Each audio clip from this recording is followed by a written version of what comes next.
ప్రస్తుత రాజకీయాలపై మనతో మాట్లాడడానికి TDP party state organizing secretary Vandanadevi గారు వారితో మాట్లాడదాం. మేడం నమస్తే. మేడం నమస్తే. మేడం ఇప్పుడు జరుగుతున్న రాజకీయాలు మనం స్పష్టంగా చూసుకున్నట్లయితే చాలా హీట్ అనేది పుట్టిస్తున్నాయి. ఒకవైపు వైనాట్ 175 అంటూ టీడీపీ ఇంకా 70 రోజులే ఉన్నాయి, ఇంకా అధికారం దిగడానికంటూ కూడా ఒక ఘాటు వ్యాఖ్యలు చేస్తున్న పరిస్థితి. ఇవన్నీ చూస్తున్నట్లయితే ఇప్పుడు షర్మిల గారు రాజకీయాల్లోకి ఏపీ రాజకీయాలు రావడం ఇవన్నీ కూడా ఎట్లా చూడవచ్చు? మొట్టమొదట అన్నాడు వైనాట్ 175 అని, కానీ తర్వాత అనడం లేదు. తర్వాత నా వెంటుక పీకలేరు అన్నారు ఒక బహిరంగ సభలో. ఆ తర్వాత మొన్న ఈ మధ్య నేను దిగిపోవడానికి కూడా సిద్ధంగా ఉన్నానని చెప్పని ఒప్పుకున్నటువంటిది జగన్మోహన్ రెడ్డి. ఆయన ఓటమిని ఆయన అంగీకరించాడు. ఎందుకంటే అండి, ఒకటి చూడండి, రాష్ట్ర ప్రజలందరూ కూడా ఫస్ట్ ఈయన పవన్ కళ్యాణ్ గారు వస్తుంటే ప్యాకేజీ పవన్ కళ్యాణ్ టీడీపీకి అని చెప్పని ప్రచారం చేశారు. టీడీపీ జనసేన కలవకుండా ఉండటానికి మ్యాక్సిమం ప్రయత్నం చేసింది జగన్మోహన్ రెడ్డి, ఆయన అనుచరులు, సజ్జలు కానివ్వండి, ఇంకొకళ్ళు ఆయన అనుచరులు. అలాగే ఇప్పుడు కూడా షర్మిల, నీకు యుద్ధం వారు నడుస్తూ ఉంది. నువ్వు సీఎం అయిన దగ్గర నుంచి మీకు వారు నడుస్తుంది. నీ బాబాయ్ కూతురికి నువ్వు న్యాయం చేయలేదని చెప్పని ఓ పక్కన సునీతతో వారు నడుస్తూ ఉంది.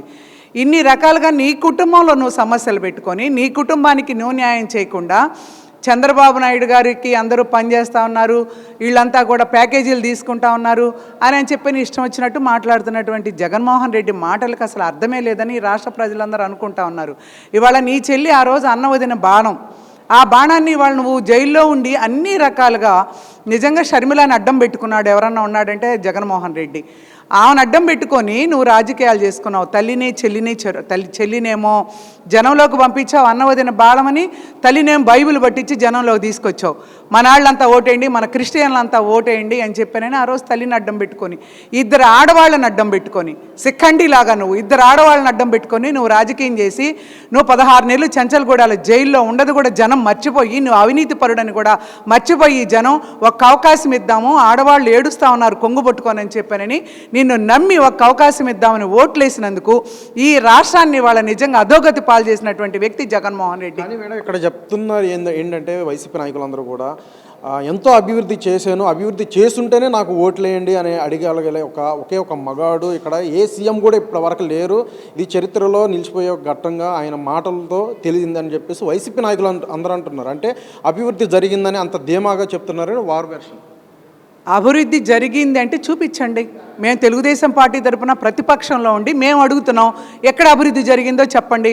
ఇవాళ షర్మిల వచ్చి అడుగుతుంది, ఎక్కడ అభివృద్ధి జరిగిందో చెప్పండి అని చెప్పని ఇవాళ అడుగుతా ఉన్నాం. మీరు సమాధానం చెప్పండి, లేకపోతే చర్చకు రండి, లేకపోతే ఎక్కడ అభివృద్ధి జరిగిందో చూపించండి. అమరావతి నిర్మాణం జరిగిందా? అమరావతి పూర్తయిందా? ఇలా రాజధాని ఎక్కడని పిల్లలు అడుగుతుంటే కూడా చెప్పలేని నిస్సహాయ పరిస్థితుల్లో మన రాష్ట్ర ప్రజలు, రాష్ట్ర నాయకులు, ఇవాళ రాష్ట్ర పరిపాలన ఉంది. ఇవాళ పక్క రాష్ట్రాల వాళ్ళు నవ్వుకుంటున్నారు. రాజధాని లేని రాష్ట్రం ఏదన్నా ఉందంటే ఆంధ్రప్రదేశ్ అని చెప్పాను. ఇవాళ రాజధాని లేదు. పోలవరం 80% పోలవరం పూర్తయిన దాన్ని ఒక దౌర్భాగ్యుడు, ఒక నికృష్టుడు పోగొయ్యాయి సత్తెనపల్లి అంబటి రాంబాబు. ఆయన మంత్రి పదవి ఇచ్చాక కూడా పోలవరం ఎక్కడ ఉందో, పులిచింతలు ఎక్కడ ఉందో కూడా తెలియని దౌర్భాగ్యుడు అంబటి రాంబాబు. ఆడు గంట అరగంట అనుకోవటం తప్ప పోలవరం అన్న పులిచింతలను ఎక్కడైనా డెవలప్ చేద్దామనే ఆలోచన లేదు. సత్తెనపల్లిలో ఎక్కడ వేసిన గంగళ అక్కడే ఉంది. గతంలో తెలుగుదేశం పార్టీ అధికారంలో ఉండగా స్పీకర్ గారు కోడెల గారు ఉండగా అక్కడ జరిగిన డెవలప్మెంట్ తప్ప అంబటి రాంబాబు వచ్చిన తర్వాత ఒక తట్ట మట్టిపోయలేదు, ఒక డెవలప్మెంట్ లేదు. లేస్తే ఆయన అరగంట గంట అనుకోవడం, సంజనా సుకన్య అనుకోని కూర్చోవటం తప్ప ఎక్కడా చేసింది లేదు. ఇలాంటి మంత్రులందరూ పోగయ్యారు. రోజా ఉంది, ఆమె ఏదో ఆమెకు పర్యాటక శాఖ మంత్రి ఇచ్చారు, ఆమె ఎంజాయ్ చేయడం సరిపోతుంది. ఆమె అంతటా ఆమె తిరిగి ఆమె ఖర్చులకి ఆమెకి ఎంజాయ్ చేసుకుని వాళ్ళ బ్రదర్స్ ఉన్నారు, వాళ్ళు మూటలు కట్టుకుంటూ ఉంటారు. ఎవరి దారిని వాళ్ళు. కొడాలి నాని మంత్రిగా ఉన్నప్పుడు నేను సన్నబియ్యం ఇస్తా అన్నాడు. ఎక్కడ సన్నబియ్యం? రాష్ట్ర ప్రజల సన్నబియ్యం లేదు. అమరావతి లేదు, పోలవరం లేదు, అన్నా క్యాంటీన్లు పెట్టినవి తీసేశారు. రోడ్లన్నీ గుంటలమయం అయితే రోడ్లకు ఎక్కడ తట్ట మట్టిపోసిన పాపాలు పోలేదు. జనవరిలో జాబ్ క్యాలెండర్ అన్నారు, ఉద్యోగాలు లేవు. అలాగే ఎస్టీ బీసీ మైనార్టీలు, నా ఎస్సీలు, నా బీసీలు, నా మైనార్టీలు అంటావు. కార్పొరేషన్ల లోన్లు మొత్తం కూడా రద్దు చేసిన ఘనత జగన్మోహన్ రెడ్డిది. ఎక్కడ మీ అభివృద్ధి? మీ బొంద అభివృద్ధి. మీరు మాటల్లో చెప్తే సరిపోదు, మీ అభివృద్ధి అలా కూడా చూపించండి. మేము చర్చకు సిద్ధం. ఇటు మేము అడుగుతున్నాం, నీ కుటుంబంలో నుంచి నీ చెల్లి అడుగుతుంది.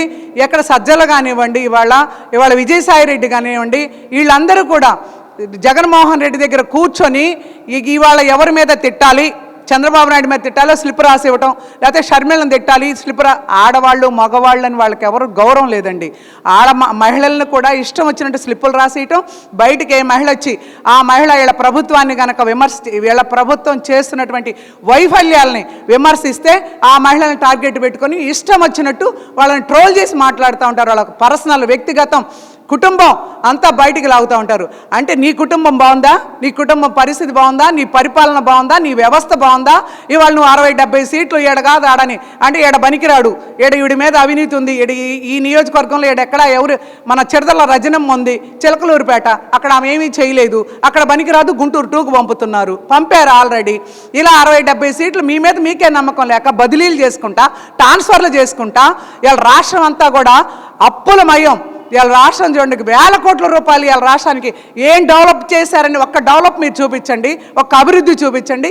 ఏం చేశారని మీరు చెప్పుకుంటున్నారో దమ్ముంటే బహిరంగ చర్చకు రండి, సిద్ధం. మేము మహిళలమే వస్తాం, తెలుగు మహిళలం.